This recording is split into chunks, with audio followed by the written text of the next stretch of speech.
తుక్కుగూడ సభలో రేవంత్ రెడ్డి మాట్లాడుతున్నారు. లైవ్ ద్వారా చూద్దాం. కొంత కష్టమైన రైతులకు కొంత నష్టమైన తాగునీరే మొదటి ప్రాధాన్యత. ప్రపంచ నీటి విధానము నీళ్లుంటే మొదట తాగడానికి, తాగు, సాగు, విద్యుత్తు, పరిశ్రమలు 4 ప్రాధాన్యతలు. ఇప్పుడు తక్కువ నీళ్లు ఉన్నాయి కాబట్టి తాగునీటికే వాటిని పొదుపుగా వాడి ఏప్రిల్, మే, జూన్ ఇంకా 90 రోజులు ఉంది ఎండలు.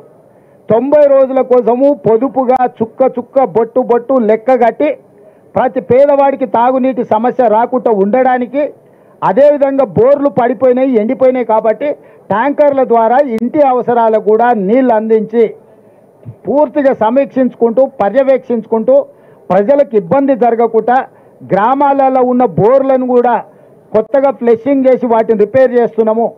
కొన్ని దగ్గరలో ఇప్పుడు వరి కోతలు అయిపోయినాయి, రైతులకు ఉన్న బోర్లు నీళ్లు ఉంటే ఆ బోర్లను కూడా తీసుకొని ఆ నీళ్లను కూడా ట్యాంకర్లలో ఊర్లలో ప్రజలకు సరఫరా చేయడానికి ప్రణాళిక సిద్ధం చేసినాము. చిన్న చిన్న చెరువుల మీద ఉన్న తాగునీటి వనరులను కూడా ఇప్పుడు పూర్తిగా రిపేర్లు చేసుకొని తాగనికే నీళ్ళు అందిస్తున్నాము. ఇవన్నీ మేం చేస్తుంటే నువ్వు వ్యవసాయానికి నీళ్ళు వేయలే, ఎండిపోయినాయి. ఎండిపోయినాక ఎందుకు చెప్తున్నావు? మరి అది మొదలు పెట్టినప్పుడే చెప్పుండొచ్చు కదా ఈ సలహా ఏదో. అంటే ఎండిపోయినాక ఇల్లు కాలినాక ఆ మంటల కాడ చలి కాసుకుందామని చంద్రశేఖరరావు ఎదురు చూస్తున్నాడు.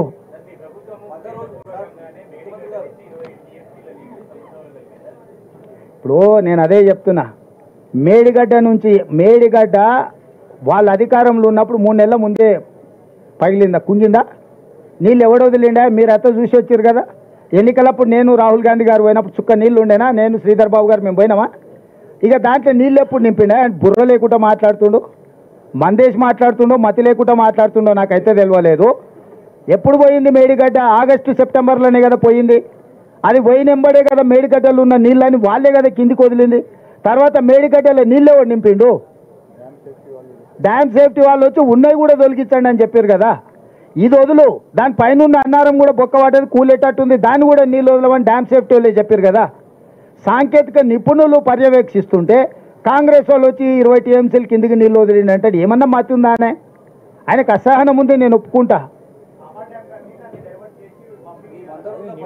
అదేనా ఈయన ఇక ఈ బోడిగాడు ఆయన నైపుణ్యంతో గట్టే గట్ల ఏడ్చింది.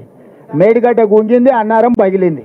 అందుకే నిజమైన నిపుణులతో సూచన తీసుకోండి. మాత్రం తెలివితేటలు అవునాయన 5 సార్లు అడిగినాము, 4 సార్లు పర్యవేక్షించారు, వాళ్ళు ఇచ్చిండ్రు. మధ్యంతరం ఇస్తే ఉన్నది కూడా కూలింది అంటే సస్తర్రా మీరు?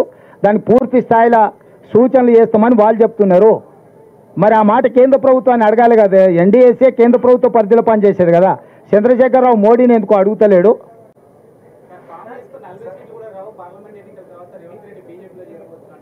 ఎవడంటుండు? ఇప్పుడు కేటీఆర్వి అన్ని పోరంబోకు మాటలు. ఊర్లలో ఆవరగాళ్ళు ఉంటారు కదా, చెట్ల కింద కూర్చొని పొంకనాలు కొడుతుంటారు. అంతకు మించి ఏమన్నా ఉందా? కళ్ళు కాంపౌండ్ల కాడ ఇట్లనే మాట్లాడుతుంటారు. మందుకళ్ళు తాగినాక మా కొడంగల్ నారాయణపేట ఏరియాలో కొంచెం మందుకళ్ళు ఎక్కువ. మందుకళ్ళు తాగినాక పోరలు గిట్లనే కేటీఆర్ చూస్తుంటే నాకు సేమ్ మందుకళ్ళు తాగిన లాగానే కనిపిస్తాడు. అంటే ఒక్క నిమిషం, కాంగ్రెస్కు 40 వస్తాయంటే మోడీకి 400 వస్తాయని ఒప్పుకున్నట్టే కదా. వీడు ఎవరిని సపోర్ట్ చేస్తున్నట్టు? ఎవరికి సపోర్ట్ చేస్తుండు వీడు? రాజు నువ్వు చెప్పు. మాకు 40 వస్తాయి, మోడీకి 400 వస్తాయని చెప్తుండు కదా. మరి నేనేం చెప్తున్నావు? మోడీ వీడు ఒకటే రాని ఆయన, వీని ఓటేస్తే మోడీకి వేసినట్టే అని. పోనీ ఈ మొనగానికి రాష్ట్రంలో 1, 2 ఇస్తే ఎవరికి మద్దతు ఇస్తాడు? మేమైతే లోపలికి రానియం. వాళ్ళకు పడకపోతే ఎవరికి ఇస్తాడు? ఆయనకు ఓటేస్తే దండగానే కదా.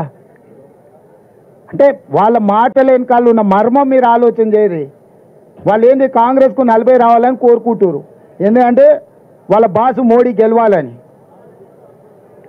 వాళ్ళు మోడీతో అంటగాకి వాళ్ళు బెయిల్ల కోసము, కేసుల నుంచి రక్షణ కోసం ఢిల్లీకి పోయి కాళ్ళు పట్టుకొని వాళ్ళు కప్పం కడుతున్నారు మోడీకి. మా గురించి ఏంది మాట్లాడేది?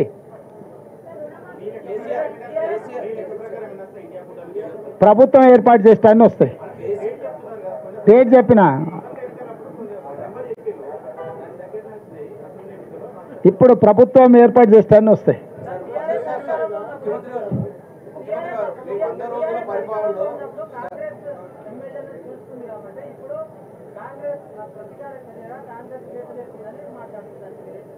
ఇక వాళ్ళే చెప్పాలి, వాళ్ళే చెప్పారు కదా. ఇక మళ్ళీ నేను కొత్తగా చెప్పేది ఏమో ఏం చెప్పాలి.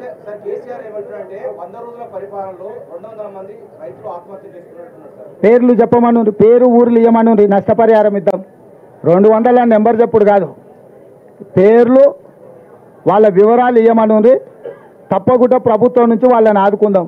సూటిగా నేను చంద్రశేఖరరావుని అడుగుతున్నా, ఏ రైతు ఏ ఊరు అతని వివరాలు మాకు పంపుండి, నిజంగానే రైతులు చచ్చిపోయి ఉంటే రైతుల పట్ల సానుభూతి ఉన్న రైతు ప్రభుత్వం మాది, ఆ రైతు కుటుంబాలను ఆదుకునే బాధ్యత మాది.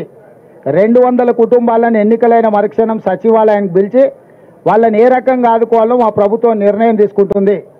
చంద్రశేఖరరావు గారికి 48 గంటలు సమయం ఇస్తున్న చనిపోయిన రైతుల 200 మంది రైతుల వివరాలు ప్రభుత్వానికి నివేదిక రూపంలో ఇవ్వాల్సిందిగా నేను వారిని కోరుతున్నా.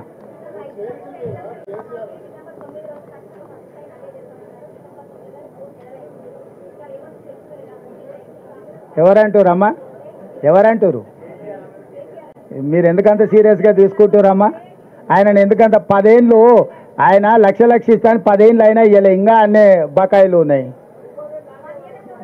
అదే అందుకే చెప్తున్నా, ఆయన మాట్లాడేది అంత సీరియస్గా తీసుకోకమ్మా.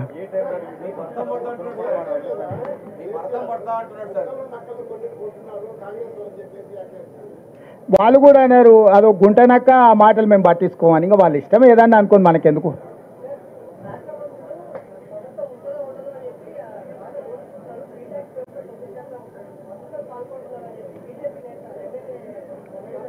ఎవరైనా చెప్పు మరి, వివరాలు తీసుకుపోయి వాళ్ళ ప్రధానమంత్రి ఉండు కదా, పోయి కంప్లైంట్ ఇవ్వమను, చర్యలు తీసుకోమను.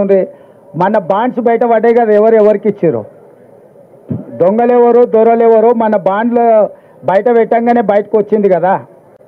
మొదట వాటికి సమాధానం, ఈ రాష్ట్రంలో వాళ్ళే దొంగలని చెప్పిన వాళ్ళందరూ అత్యధిక బాండ్ వాళ్ళ పార్టీకే ఇచ్చారు కదా.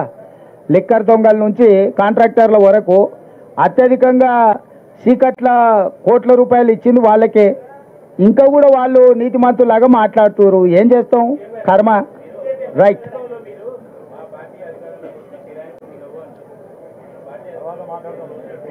నువ్వు ఇంటికి రానికి సెలవు చెప్తా.